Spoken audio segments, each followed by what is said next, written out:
Hey guys, welcome back to Honeycomb. My name is Keo, and today I'm going to show you how I brew my most expensive coffees. Our coffee today is from the Good Cup Coffee Company. This is the Hacienda La Esmeralda Natural Geisha 1500. It's from Panama and it's from their competition series. Thank you very much to the Good Cup for sending this over. Shout out to Gio, our current Philippine Brewers Cup champion. Yeah, they roasted this coffee, and this coffee comes from Panama, from the Boquete region. And the producers over at La Esmeralda are the Peterson family. But this says Patterson family, so I'm actually not sure. But historically, I know that La Esmeralda is run by the Peterson family, and it's a natural processed geisha. Tasting notes for this, it says flavor profile, it's strawberry, peach, bergamot, orange, and yogurt, which is pretty much what you're expecting from the Panama La Esmeralda Geisha, which is one of the best geishas in the world and one of the most expensive coffees in the world. And because they sent this over, we decided, okay, maybe it's time to do a video to show how do we brew and how do we take care of our best, most expensive coffees to make sure that we're getting the most out of them. So let's jump right into it. If you're not subscribed, please do subscribe and follow along on Instagram. I'm at Keo Kosha on Instagram. Follow at Daily Drink Mag on Instagram and follow at Honeycomb Manila, our studio here in Double Dragon Plaza. All right, let's get into it. Before anything, what most people do when they are brewing a coffee like this is that they put some beans through the coffee grinder to make sure that it gets purged out of any other coffee that was in there before. However, when I'm dealing with a coffee that I find to be very expensive or something I want to be sure that I'm getting the most out of, I always make it a point to open up my grinder and give it a quick brush just to make sure that I'm only getting the coffee that I want. So I'm going to do that right now. For the Baratza Seti, we actually have a video about the Seti on how to upgrade it, but this is pretty much the same way. You turn the burr and it just pops out like that. So I'm just going to take a brush and clean any coffee that has gotten stuck inside of that burr. So I have my knock box here, can knock it a few times, get anything in there that's loose out, and then I'm just going to take my brush and remove any excess coffee that's sitting inside of that burr. And that means that I'm not going to be getting any other coffees that I brewed today in mixed with our beautiful Hacienda La Esmeralda Geisha. Now, cleaning the grinder, usually I try to keep a paintbrush lying around, and this is what I use as a grinder brush. My favorite paint brushes are these chisel kind that are very thin, and it allows me to get around all the little nooks and crannies inside of the burr to make sure that that's clean. I can take a peek inside of my external burrs, and they are clean as well. All right, so now we have our clean grinder burr, and I'm going to install this back into the Baratza Seti.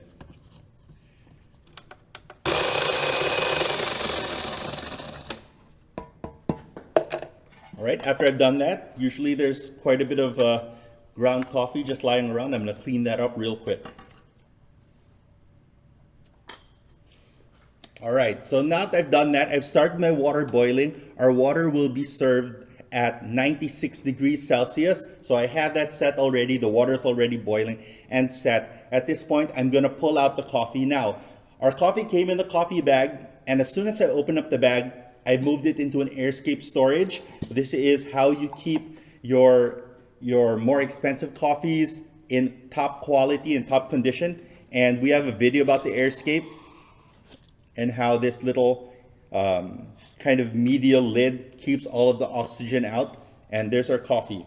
I'm gonna scoop out 15 grams of coffee for our brew today.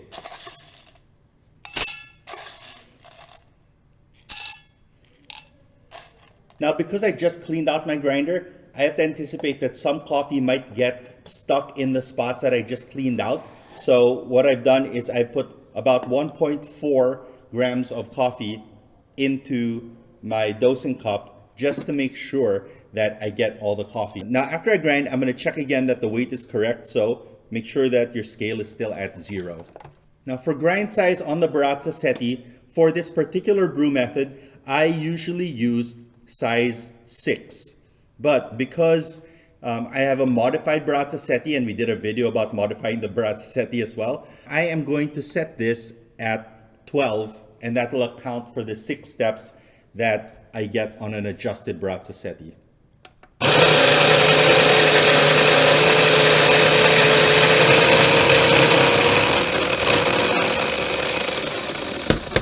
Light tap. And as you can see, I lost 0.2 grams to the Baratza Seti, which is a really good retention rate, frankly. And now I'm sure, because I just cleaned that grinder, that this 15.2 grams that I have inside of this cup is the correct amount of coffee. And it's all Panama Geisha. Okay, so now that we're sure of that, we can close up our airscape and put it to the side. Next, we're going to use our vacuum jug. This is the 300 peso Miniso vacuum jug that I use for this brew method. That's right, we're going to do immercolation, a hybrid method where you immerse the coffee first in a vacuum jug and then do a second pulse of percolation or pour over. Now we're doing something different today, where our pour over is going to be done through the Loveramix dripper. This is the strong dripper, and that's going to allow us to really squeeze out all of the flavor from this coffee. Okay, so now I'm going to tare my scale, and we're going to put in the coffee. 15 grams of coffee went in. Now remember, you need to remember the total amount of weight that you put into the flask, which is the 15 grams of coffee, and then we are going to be adding 105 ml of water, which will bring us to a total of 120 grams of material of coffee that's going to be inside of this jug. All right, so let's get started. Our coffee's at 96 degrees, and I'm going to start the timer. Now, our coffee, which is at 96 degrees, is actually going to drop pretty rapidly to about 93 degrees, and I've tested this over time, and that's pretty accurate. All right, 105 exactly in there, and I'm going to close it up. We got everything in about 20 seconds, and we're just going to let that sit over here and brew. Now, while that's happening, what I'm going to do is I'm going to wash my my paper filter. We are using the origami paper filter manufactured by Cafec, and I find that this one has the least amount of taste. It's probably the best tasting filter that I've used in recent years. And now what we have is a freshly preheated dripper and carafe for our coffee. Okay, so now we're coming up on a minute 20. When this gets to about a minute 45, I'm going to swirl this and decant it into the cone. All right, minute 45, give it a couple of flips, make sure that we get all the coffee when it comes out, and a little bit of a swirl. And now I'm gonna open it up, and at 2 minutes, we're gonna pour it in at an angle and allow for all of the coffee to settle in the swirl.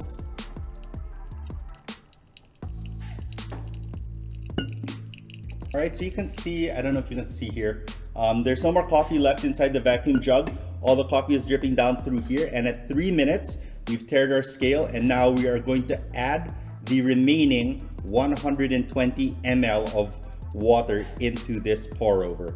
And 3 minutes, I'm gonna go and just add it right in, pour at somewhat of a height and create some agitation inside of this brewer. Now, if you remember our video on this Loveramix brewer, what we want to do is get as much water in as possible so that we can use the shape of the cone to get all of those strong flavors and have as little impact based on our pouring of the liquid as possible. All right, we're just gonna let that drip down. In the meantime, let's heat up these cups. I have 3 cups here for the people who I'm gonna share this coffee with today, and I'm just gonna put some hot water into it while that drips down to heat up the cups and create a more stable temperature for drinking. Because this is a hybrid method, it takes slightly longer than your regular pour over. Immersion is slightly less efficient in terms of kind of extraction time. So this entire brew method will take about 5 to 6 minutes. And if we get this out at about 6 minutes, our coffee should be pretty perfect. All right, so it's 5 minutes 30. I'm gonna start decanting the water from the cups. And you can feel right away that they are already quite warm from the hot water. Okay, after 6 minutes of brewing, I'm gonna take that off. Wipe that down a bit. Always nice to have some good station management. Now, what I'm gonna do is I'm gonna stir this coffee to fully integrate all of the different droplets of coffee that were in there. And now we've given it a good stir. We'll serve it up in our cups. Okay, so our total yield is about 189 ml of coffee, or about 190 if you remember. Our coffee in was 15 grams, and then our water in was 220. So that means that we have just the right amount of absorption in our coffee, which is about double the weight, or in this case, 30 ml. All right, so let's taste these coffees. Dave, you want to come join us over here? All right, so Dave and Peter are both here, and I'm gonna put the coffees over here for them to grab. We're gonna taste our coffee now.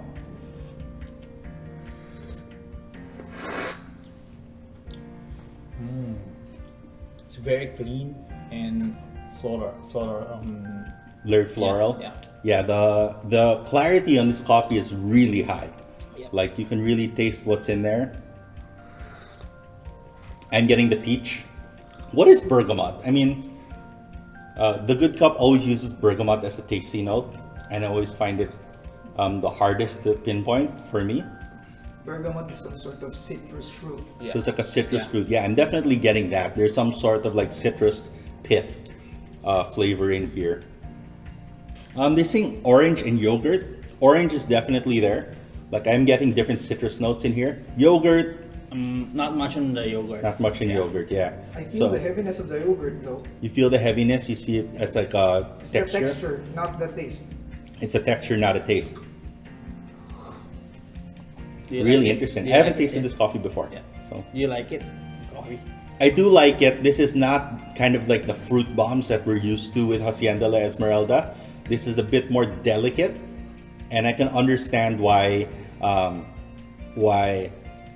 Hacienda La Esmeralda really has a reputation over the years, because you know it's not the same coffee over and over, but it's the same quality over and over, and that's what I'm tasting here. Do you like the coffee? Yeah, it's not the usual La Esmeralda. I think I like it on iced. Yeah. So as it cools down. Yes. Yeah. Me, I really like it. I would like to drink it, but this is not a coffee that I would take to competition. This type of Esmeralda is not the usual Esmeralda, but friendly for the regular consumers. Yeah, it's again, it's not a fruit bomb.